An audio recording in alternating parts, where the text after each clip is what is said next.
श्रद्धा मूर्ति देवी।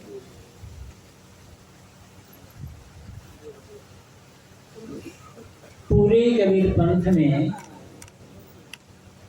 यह माना जाता है कि सदगुरु कबीर की सर्वाधिक प्रामाणिक रचना बीजक है। बीजक के शब्द के बीच में सदगुरु कबीर ने कहा है, सदा धर्म जाके हृदय बसी, राम कसौटी कसतहि रही,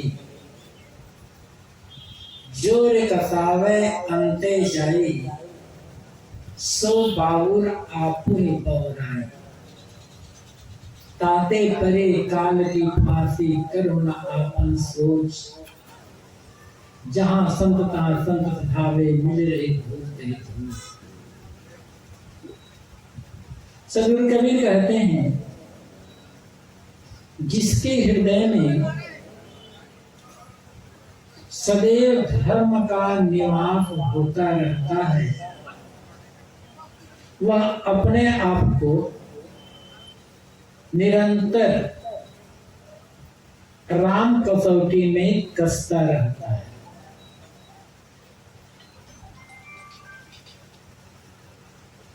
और जो व्यक्ति इस राम कसौटी को छोड़ करके बाहर जाता है, क्या सच है क्या झूठ है, क्या अपना है क्या पराया है, क्या जड़ है क्या चेतन है, क्या धर्म है क्या अधर्म है, क्या बंधन है क्या मोक्ष है, इसे समझने के लिए किसी परंपरा की कसौटी लगाता है, किसी व्यक्ति विशेष की कसौटी लगाता है, किसी धर्म ग्रंथ की कसौटी लगाता है। शाह कहते हैं वो तो अपने आप पागल जैसा हो गया, सो बाबूर आपको ही बोल रहे हैं, वह पागल खुद एक पागल बनकर भटकता रहता है। और इसीलिए उनके गले में काल की फांसी लग जाती है। साहब कहते हैं, अपनी सोच करो कि तुम्हारे लिए कल्याण का मार्ग क्या है। सदा धर्म जाके हृदय बसे, जिसके हृदय में सदैव धर्म बसता है, वह राम कसौटी से अपने आप को निरंतर कसता रहता है। अब ये धर्म क्या है और राम कसौटी क्या है, इनको छोड़ देने पर आदमी की दशा क्या होती है, कैसे आदमी भटकता है, इसको समझने की जरूरत है।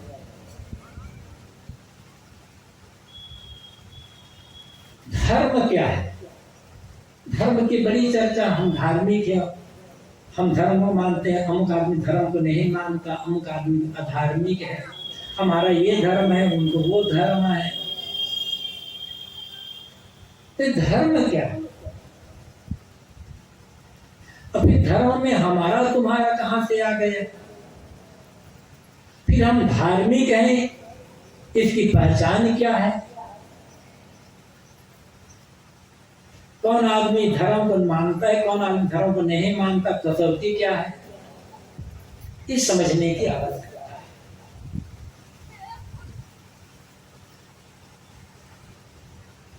धर्म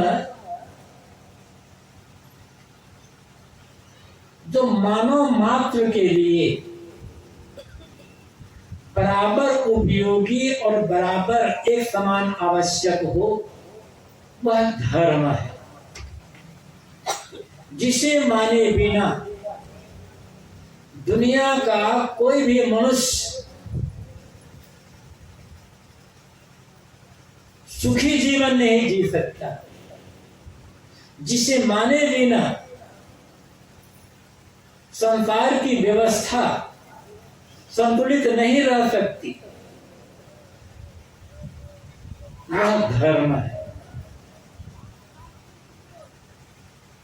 जिसे कोई मानता है कोई नहीं मानता है, वह धर्म नहीं। मत है, मजहब है, संप्रदाय है, पंथ है, समाज है, परंपरा है। हमारे देश को धर्मनिरपेक्ष राष्ट्र कहा जाता है। कोई भी राष्ट्र धर्मनिरपेक्ष नहीं हो सकता, संप्रदाय निरपेक्ष हो सकता है। संप्रदाय निरपेक्ष का मतलब होता है किसी एक संप्रदाय को, किसी एक वर्ग विशेष को श्रेय न देना, किंतु सबको बराबर मौका देना, मौका मिलने के लिए एक भूमिका तैयार करना।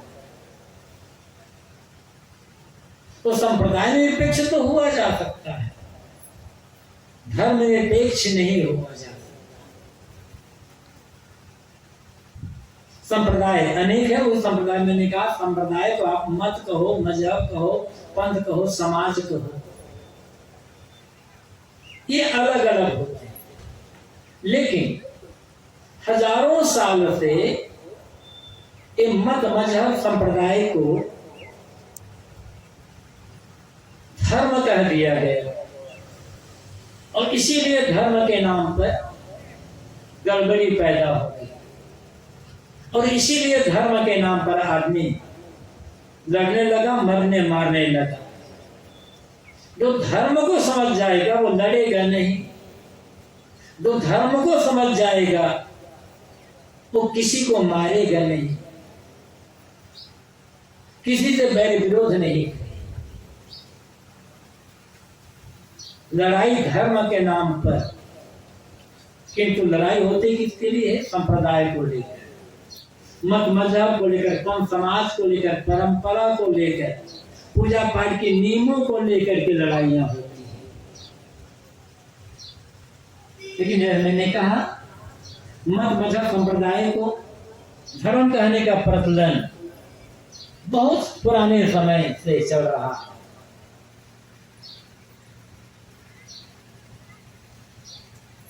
भारतीय परंपरा में 4 वेद माने गए, ऋग्वेद, यजुर्वेद, सामवेद, अथर्ववेद। इन चारों वेदों में सबसे बड़ा और सबसे पुराना वेद है ऋग्वेद। वैदिक विद्वानों का कहना है कि अथर्ववेद बहुत बाद में बना, जो भी हो, लेकिन वो अथर्ववेद भी हजारों साल पहले का है। उस अथर्ववेद में एक सूक्त आता है,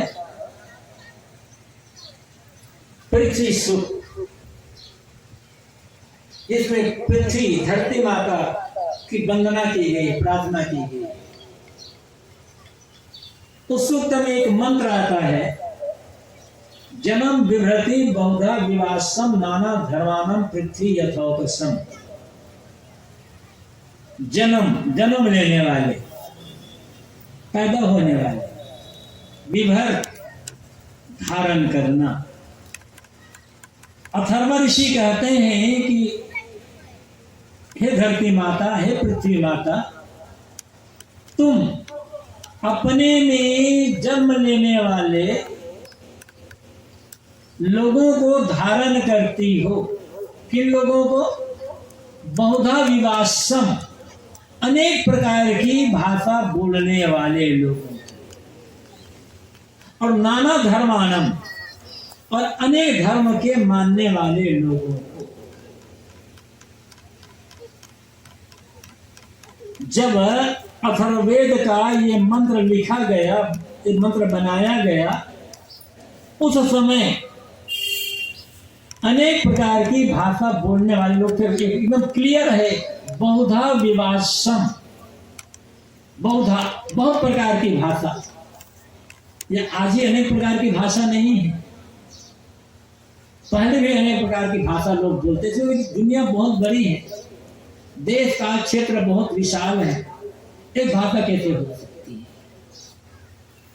और नाना धर्मानंद, नाना धर्म के मानने वाले, किंतु धर्म नाना नहीं होता, धर्म एक होता है। संप्रदाय मत मजहब नाना होते हैं। हमने संप्रदायों को मत मजहबों को धर्म मान लिया गया, इसलिए भी विवाद खड़ा हो गया, समस्या बन गई। आगे बढ़ने के पहले एक बात मैं और कह दूं,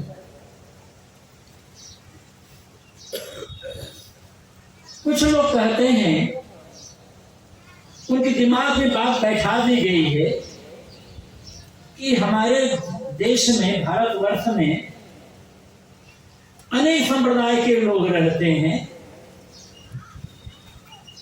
इसलिए यहां पर धर्म के नाम पर बहुत ज्यादा लड़ाइयां होती हैं।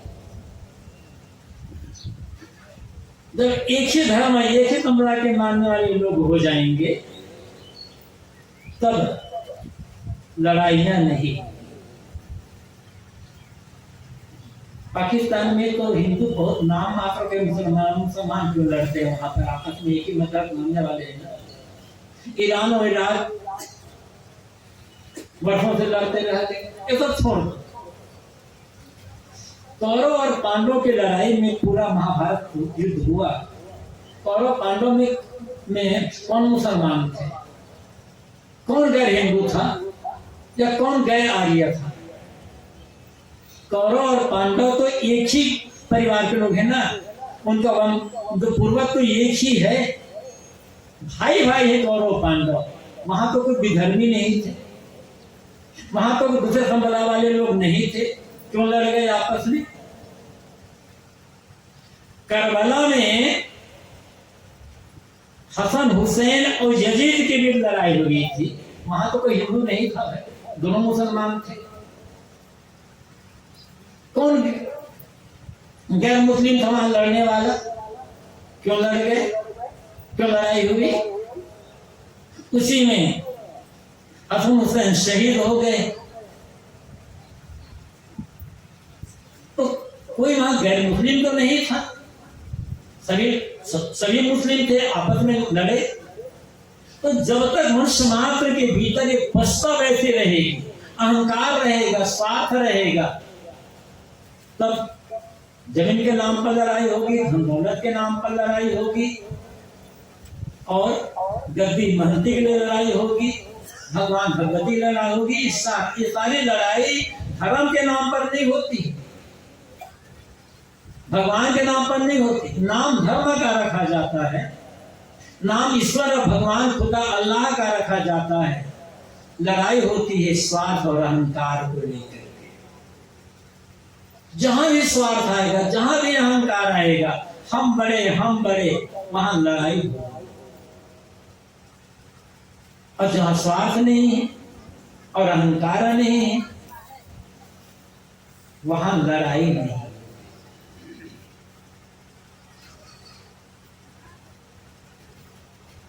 शिवाजी के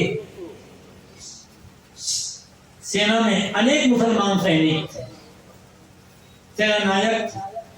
महाराणा प्रताप की सेना में मुसलमान थे, मुगल थे,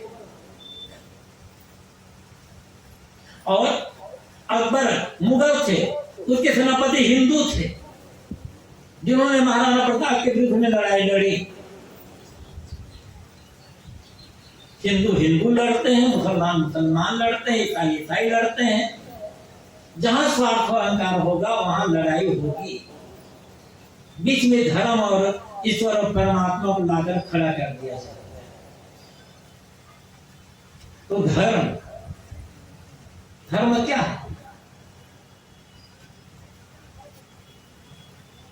मैंने कहा था कि धर्म एक होता है, और जिसे माने बिना, जिसको धारण किए बिना दुनिया का कोई आदमी सही अर्थों में सुखी नहीं हो सकता है। वो धर्म है नैतिकता, सदाचार, दया, क्षमा, सत्य, धीर, विवेक, विचार, इनकी आवश्यकता किसको नहीं है। प्रेम, समता, एकता, भाईचारे का व्यवहार, इनकी आवश्यकता किसको नहीं है। क्या इसमें भी हिंदू मुसलमान का भेद आ जाएगा? इसमें भी ईसाई यहूदी का भेद आ जाएगा? इसमें भी बौद्ध जैन का भेद आ जाएगा? दया किसके लिए? दया की आवश्यकता किसको है? क्षमा की आवश्यकता, प्रेम समता की आवश्यकता, अहिंसा की आवश्यकता किसको है? सत्य, विवेक, विचार की आवश्यकता, सदाचार की आवश्यकता, नैतिकता की आवश्यकता किसको है? किस वर्ग विशेष को? बाकी बोल रहे हैं ये कहा जाए हाँ दया तो केवल हिंदुओं के लिए, मुसलमानों को दया बिल्कुल नहीं चाहिए। क्षमा केवल मुसलमानों के लिए, हिंदुओं के लिए दया नहीं होनी चाहिए, ऐसा तो है नहीं। यही तो धर्म है। मंदिर जाना धर्म नहीं, किसी ईश्वर को मानना धर्म के लिए आवश्यक नहीं। हम अमुक ईश्वर को मानेंगे तभी आदमी धार्मिक होगा, ऐसा कुछ नहीं। बिना ईश्वर माने भी आदमी धार्मिक हो सकता है, और ईश्वर मानने वाला भी अधार्मिक हो सकता है। मैं ये नहीं कहना चाह रहा हूं कि ईश्वर मानना जितने लोग हैं सभी लोग अधार्मिक हैं, मेरा मतलब यहां नहीं है। लेकिन ईश्वर मानते हुए भी कुछ लोग अधार्मिक हो सकते हैं, और ईश्वर को न मानते हुए भी कुछ लोग धार्मिक हो सकते हैं। धर्म का संबंध ईश्वर से बिल्कुल ही नहीं है। धर्म का संबंध नैतिकता से, चरित्र से, आचरण से है, सदाचार से। उदाहरण ले लें,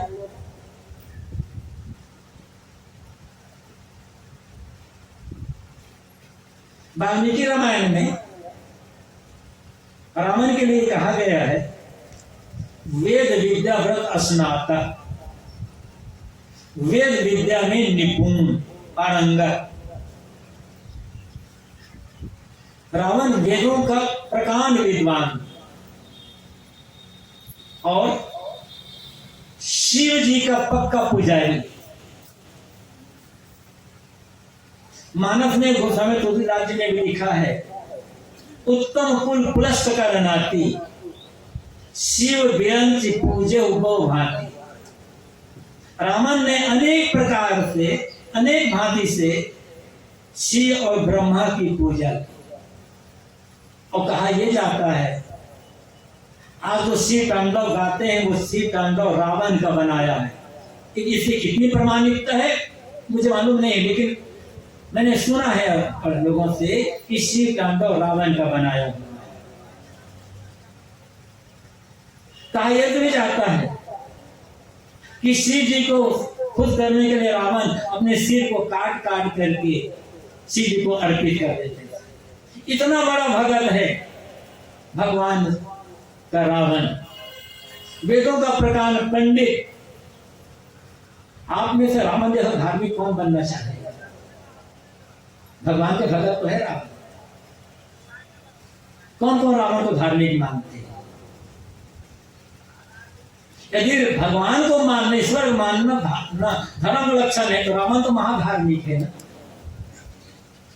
और एक धार्मिक को मानने के लिए भगवान अवतार लेकर के आते हैं, बात समझ में नहीं जाती है। दूसरी तरफ देखो, आपकी धरती में जिनके बड़े बड़े मठ बने, तथागत बुद्ध किसी ईश्वर को नहीं मानते। तथागत बुद्ध फूल करके ईश्वर का खंडन करते हैं, महाधार्मिक है। बुद्ध जैसा धार्मिक हो जाए तो दुनिया का देश, दुनिया का कल्याण हो जाए। महावीर स्वामी बड़े बड़े तीर्थ हैं जैन परंपरा के, इसे आपके बिहार की धरती में किसी ईश्वर को नहीं मानते। जैन दर्शन निरीश्वरवादी दर्शन है, लेकिन महावीर स्वामी महाधार्मिक। क्या आप जैनों को अधार्मिक कहोगे? क्या बौद्धों को आप अधार्मिक कहोगे? और ईश्वर को नहीं मानते।